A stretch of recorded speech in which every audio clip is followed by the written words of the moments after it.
এইটা নামই তো গণতন্ত্র। বুঝাতে পারি না। আব্দুর রহমান ধর্ষণ করছে ওই দিন অমুক জায়গায়, এটা আবার ক্ষমতা গেলে ধর্ষণ করবে। এইটা তো বিরোধী দলের কাজ। বিরোধী দল ছাড়া ডেমোক্রেসির কোন সংসদ হয় না। ডেমোক্রেসি গণতন্ত্র বাদে বিরোধী দল ছাড়া কি হয় না, সংসদ হবে না, এটা নিয়ম নাই। তাই বিরোধী দলের কাজটা কি আমাকে বলেন, আমাকে বলুন না, আপনারা সবাই বলেন বিরোধী দলের কাজটা কি? গঠনমূলক সমালোচনা, যৌক্তিক সমালোচনা করা, ভুল ধরিয়ে দেওয়া। এই তুমি এইটা করছো, তুমি গত বছর ইশতেহারে এতগুলি ইশতেহার দিয়েছিল, ওয়াদা দিয়েছিল। ইশতেহার মানে ঠিকই আমার প্রতিশ্রুতি, আমি গেলে ক্ষমতায় গেলে আমি কাজটা করবো, এটা নাম ইশতেহার। আমার কাজটাকে ধরায় দেয় বিএনপি বা আওয়ামী লীগ। তুমি গত বছর ইশতেহারে এই ধারাগুলো দিছিলা, এর জন্য আমি ভোট দিছিলাম। আমি ভোট তোমার এই কথা মানিয়া ভোট দিছি, তুমি এখানে মসজিদ করবা, এখানে মাদ্রাসা করবা, এটা তোমার এখানে লেখা আছে।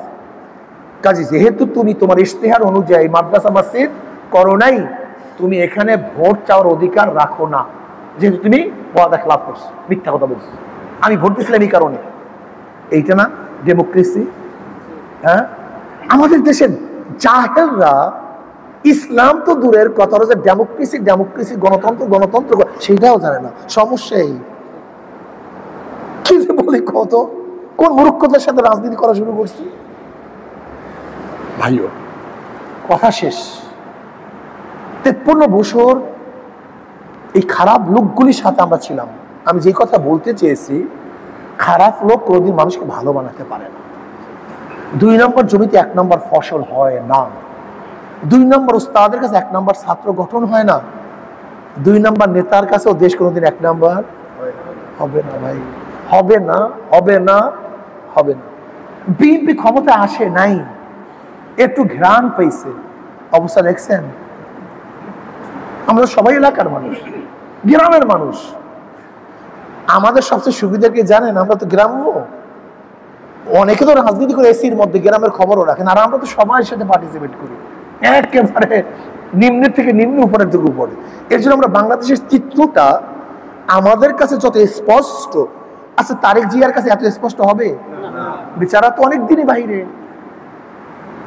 আচ্ছা বলেন তো, সোনার দেখা কি এক জিনিস? সে তো শোনে, দেখে না।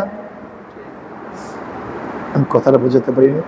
আমি তো চার দোকানে গিয়ে গরিব দুঃখী মেহনতি মানুষ, কামার মজুর চামার, সবার সাথে কথা বলি, তাদের মনের আবেগটা কি।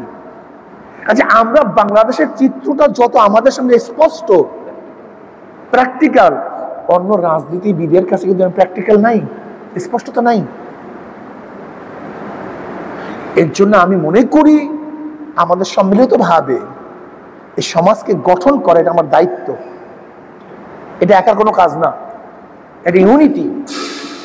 আমরা এক হয়ে এই সমাজটাকে গঠন করতে চাই। জুলুম থাকবে না, অত্যাচার থাকবে না, অবিচার থাকবে না। একজন গরিব দ্বিতীয়বার অফিসে রেকর্ড করার জন্য যাবে না, 1 বার 2 বার না, 2 বার না। আমরা তো এরকম প্ল্যান করতে চাই, আল্লাহ তো কবুল করে। যেরকম কৃষিটা, যারা কৃষিবিদ তারা কোথায় আসে? এলাকায় কৃষকের কাছে। যারা আমাদের এনিমাল যেই ডাক্তার, তারা কোথায় আসে? আচ্ছা, এরকম সমাজ সেবার তারা গ্রামে গ্রামে আসে না? কথা বলেন না কেন? আমি তো চাই যদি আল্লাহ আমাদের কবুল করে, যদি আল্লাহ কবুল করে, এরকম সেবা ঘরে ঘরে পৌঁছাবো,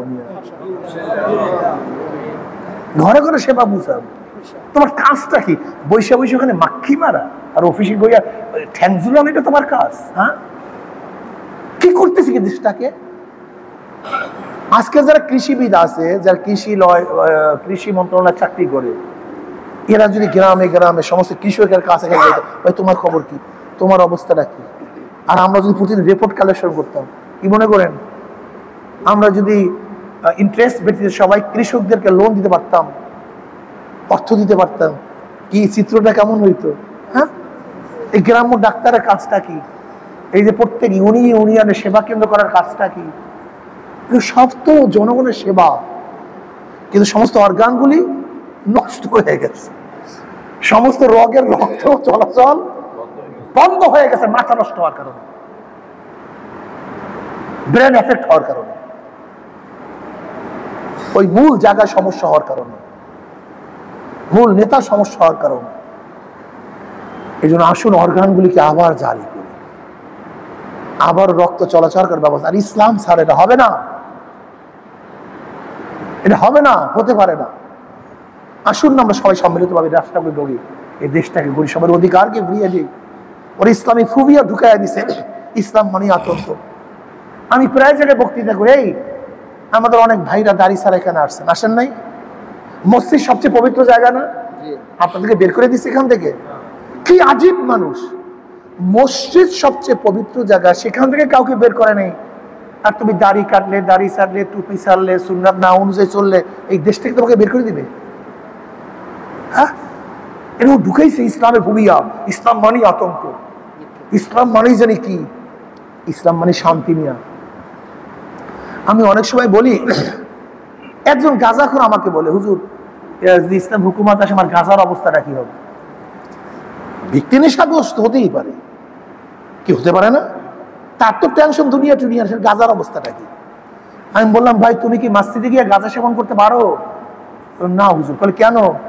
বলে পরিবেশ নেই। আমি বলি ইসলামী হুকুমত হইলে গোটা বাংলাদেশটা এরকম পরিবেশ হয়ে যাবে, তোমার মন চাইবে না, তোমার মন চাইবে না, তোমার কোনো প্রেশার ক্রিয়েট করবে না কেউ। আমি উদাহরণ দিই অনেক সময়, ওই মাজলিসের মধ্যে উদাহরণ দিই, যেখানে আসেন এরকম অনেক লোক আছে না যারা ধূমপান করেন। তাহলে হুজুর আসি, তাহলে এখন ধূমপান করেন না কেন? বাধা দিছি, বলছি, নিষেধ করছি, করেন না কেন? করেন ধূমপান। একবার কেউ মনে চাইছে ধূমপান করতে, না হুজুর। আমরা কেন? বলে হুজুর পরিবেশ নেই। দেখছেন, সৎ সঙ্গে স্বর্গবাস, অসৎ সঙ্গে স্বর্গবাস। তুমি নিজেই চিন্তা করে দেখো, তুমি ধূমপান করো, চেইন স্মোকিং করো, একটা পর একটা ধূমপান করো, অথচ মাজলিসে যতক্ষণ ছিলা একবার তোমার মনে চায় না একটা বিড়ি খেয়ে, অথচ তোমাকে বাধাও দেয়নি, তোমাকে নিষেধও করে নাই কেউ। মনের থেকে ভাল লাগে না। তাই মনের থেকে যদি তুমি খারাপ কাজ ছেড়ে দাও, এরকম পরিবেশের দরকার আছে কি নেই? তা তুমি এটাকে বোঝা মনে করতেছো কেন?